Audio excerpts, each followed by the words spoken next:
ND, जर तुम्ही असं म्हणताय की या निवडणुकीला काही अर्थ नाही, हा. ही सगळी अशा स्वार्थी आणि अशा पुढाऱ्यांची निवडणूक आहे, मग मला एक गोष्ट सांगा, मग हजारो कोटी रुपये या लोकशाही प्रक्रियेवर आपण का खर्च करतो आहोत? का खर्च करतोय म्हणजे ही भांडवलशाहीला आवश्यक असणारी यंत्रणा आहे. या मार्गाने ते मान्यता मिळवतात ना.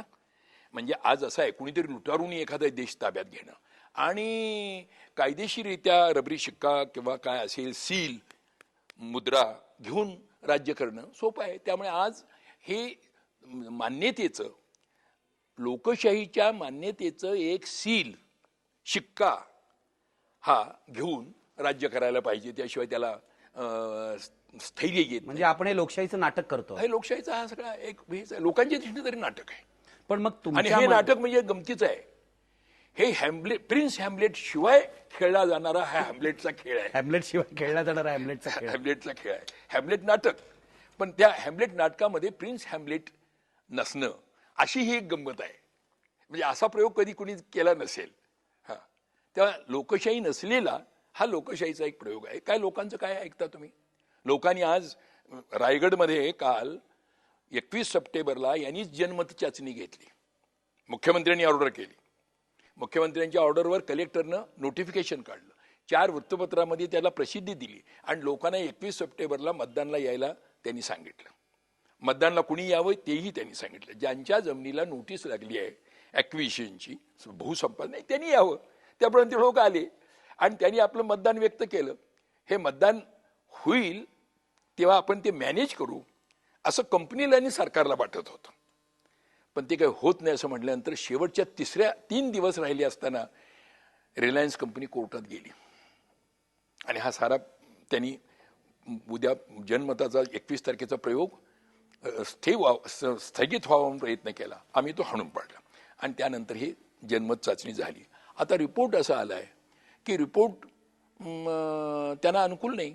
त्यामुळे गेली 6 महिने रिपोर्ट पब्लिशच होत नाही. रिपोर्ट असा आहे की लोकशाहीच्या विरुद्ध आहे. लोकशाही 96% लोकांनी सांगितलं कितीही मोबदला दिला तरी आम्हाला जमीन द्यायची नाही. काय करतील? आणि म्हणून हे रिपोर्टच जाहीर करत नाही. रिपोर्टच जाहीर करत नाहीत. परवा आम्ही आता पुन्हा एक नोटीस दिली मुख्यमंत्री ह्याला, महसूल मंत्र्यांना, आणि त्यांना सांगितलं. मग महसूल मंत्र्यांनी आम्हाला तो रिपोर्ट आता आम्ही पब्लिश करू म्हणून सांगितलंय. आता कलेक्टरलाच आमच्या समक्ष त्यांनी विचारलं.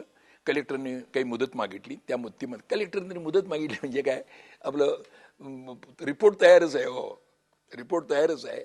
फक्त तो रिलीज करायचा काय नाही करायचा त्यांच्या भुरकटीकडे त्यांचं लक्ष आहे. त्यांचं चाललंय. तुम्ही म्हणता सगळं नाटक आहे. एनडी, मला तुम्हाला विचारायचं आहे, 1952 ची पहिली सार्वत्रिक निवडणूक आणि आत्ताची निवडणूक, आपली लोकशाही असा सगळा तमाशा किंवा नाटक का झालंय? नाही, त्याचं नाटक असं झालंय, एक तर राज्यकर्त्यांना देखील ती हवा आहे. त्यामुळे ते त्यातले मुख्य खरं म्हणजे एक पडद्यापाठीमागचे सूत्रधार आहेत. त्यांनी काय केलं, या देशामध्ये जनजागृती ही एका विशिष्ट पातळीपर्यंतच असावी किंवा ती आपल्याला पाहिजे तेव्हा तिला मुरड घालता यावी, आपल्या सोयीची सोयीची करता यावी, या पद्धतीने या देशातलं पब्लिक ओपिनियन, सार्वमत जे आहे हे त्यांनी साधारणपणानं असं मोल्ड करण्याचा प्रयत्न केला आहे. आणि आज माझा आरोप आहे, ज्या लोकसभेच्या इलेक्शन्स होत आहेत ना, या लोकसभेच्या इलेक्शन्स लढवायला निघालेला UPA किंवा काय असेल, ह्या UPA-वाल्यांनी त्यांच्या गेल्या वर्षीच्या निवडणूक जाहीरनाम्यामध्ये जी आश्वासनं दिलेली होती त्या आश्वासनावर त्यांनी बोळा फिरवलेला आहे. अगदी साधी गोष्ट आहे, शिक्षणासाठी 6% रक्कम सकल राष्ट्रीय उत्पन्नाच्या राखून ठेवायची जी गोष्ट होती ती त्यांनी नाही केली, 5 वर्षात केली नाही. म्हणून मी काय म्हणतोय की तुम्ही म्हणताय की ह्या निवडणुकीला हे असं का घडतंय, तर त्याचं कारण आहे की या देशातल्या किती माणसांना त्यांच्या भाकरीची शाश्वती आहे, किती माणसांना त्यांच्या नोकरीची शाश्वती आहे, किती माणसांना फुरसतीचा वेळ म्हणून एक लागतो. राईट टू प्रायमरी एज्युकेशन आम्हाला मिळालंच नाही. आता सुद्धा तुम्ही, पण मला आणि म्हणून या लोकांनी, हे लोक काय हे करणार सांगा, ज्यांना आज भाकरीची चिंता आहे, उद्याचा भरोसा नाही, आणि ज्या माणसांना कसल्याही तऱ्हेचा फुरसतीचा विचार नाही किंवा काही नाही, त्या माणसाकडून तुम्ही ह्या लोकशाहीला काहीतरी अशी एक दिशा देता येईल असं कसं मानता? हे पहिल्यांदा सुटलं पाहिजे ना. आणि हे माझं म्हणणं आहे, हे या लोकांना करता येऊ नये, त्यांना फुरसतीचा वेळ मिळू नये, त्यांनी या राजकारणाचा विचार करूच नये, यासाठी अगदी जाणीवपूर्वक काही पावलं राज्यकर्ते टाकत आले. आणि आज या देशामध्ये सरळ सरळ 2 देश आहेत. एक आहे गरिबांचा, एक आहे श्रीमंतांचा.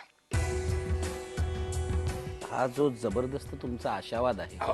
आजच्या काळात खूप दुर्मिळ झालाय आणि तुम्हाला असं वाटतं की अजूनही नवं जग निर्माण होईल. होईल. हो, होणारच होणारच होणारच.